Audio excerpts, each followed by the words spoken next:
All right, guys, welcome back. Your title for today is Solving Equations with Variables on Both Sides.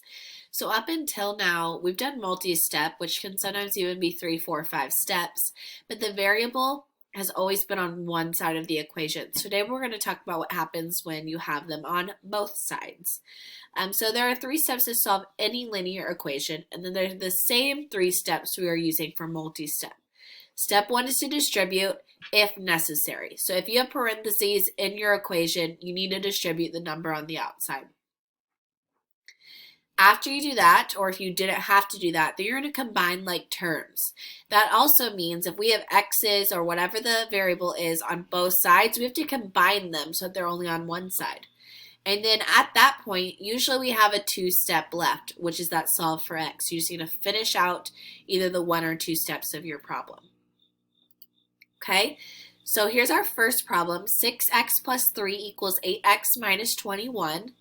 And it is easier, you don't have to, but it is easier to move the smaller variable term. So when we are solving these, if I draw my line down, I need to combine these. So my 2 choices are either to subtract 6x, which is the one I'm going to do because that's the smaller one, or we could subtract 8x. The reason I like to move the smaller one instead of the bigger one is because then 8 minus 6 is 2, and that's positive.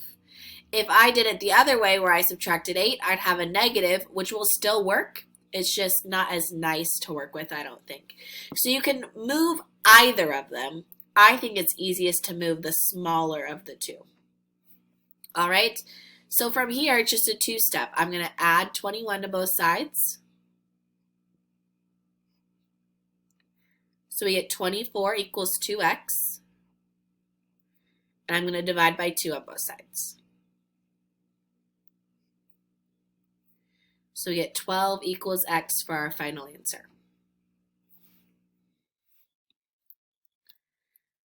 All right, on this one, we have to distribute. Distribute's always our very first step.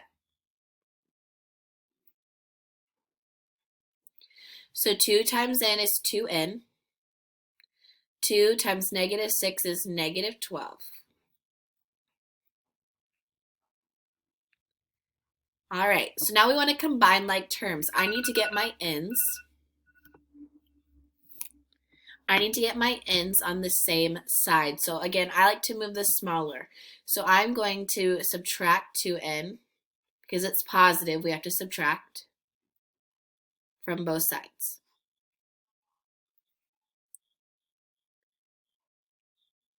So then we get 7n. 9 minus 2 is 7.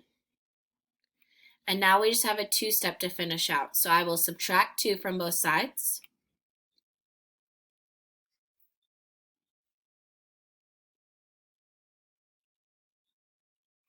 And divide by 7. So our final answer is negative 2 equals n for this one. So up until now, we've only ever had one answer. So even if I go back here for a second, 12 equals x, that's one answer. Negative 2 equals n, that's one answer or one solution. But there are 2 other solution types. So these only start to pop up when we have variables on both sides. But you could have one solution, which is a normal type of problem. So if I did this one and moved my 2x by subtracting it, I would have 8 equals x plus 7. And then you could subtract 7 to get x equals 1. That's going to be one answer. Now, when I try to, on this example, we could also have no solutions, which means there's no answers. Nothing you plug in for x is going to work at all. If I try to move this 5x, it's going to cross both of them out. And then you're left with negative 8 does not equal 9. And that's not true. Negative 8 does not equal 9, so there is no solutions. For infinitely many solutions, that means every single number you plug in for x work. All of them will work. So here, when I try to get rid of this 6x, they'll both cross out, but 1 does equal 1. That's true. So that means anything I plug in will work.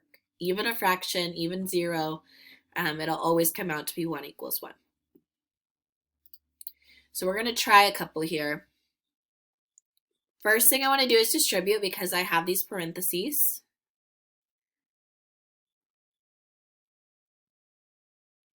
So 2 times 5 gives us 10. 2 times negative 4a equals negative 8a. And at this point, if you notice, hey, these are identical, they're going to be infinitely many solutions. So I'm going to take it one step further and add 8a to both sides, but that will cross them both out and leave us with 10 equals 10, which means we have infinitely many solutions. Every single number, if you plug it in for a, will work. So it doesn't mean your solution is infinity. It means there are an infinite number of solutions. All right, on this one. I'm going to combine like terms here on the right. So you have 7m minus 1m. It's going to give you 6m. And here you might notice that the m's are the same, but the other numbers aren't. So if I get rid of my m's, my 6m's, they're both going to cancel. And you get negative 5 does not equal 7. So that means there is no solution.